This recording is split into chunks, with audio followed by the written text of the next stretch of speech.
This is why birthdays and holidays are so hard during the no contact phase.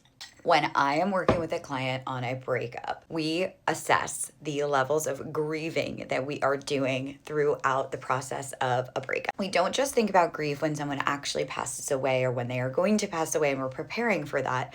We can also think about grief in the context of romantic relationships where you're grieving the future that you thought you were going to have with somebody, where you're grieving the presence of this person in your life, where you're grieving the expectations of who you thought they were when they didn't match up with who they actually were. You're grieving what you thought your life was going to look like with this person, and you're accepting and trying to move into what your life looks like without this person.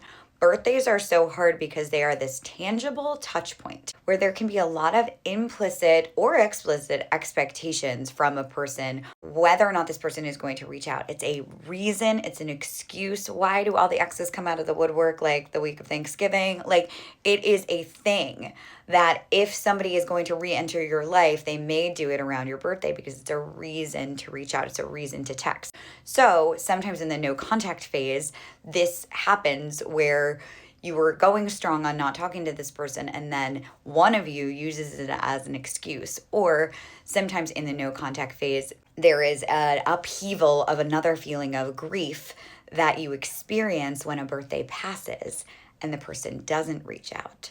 You really thought that maybe there was going to be some sort of reconnection there because it's an excuse to reach out. It's a reason to talk, but then they don't. And then you have to grieve not only the relationship that you were already grieving, but this fantasy or this idea that you may have been holding on to that this person was going to reach out and maybe you guys would get back together around your birthday or around a holiday. It's another reminder in those moments, oh my God, this person is not in my life anymore.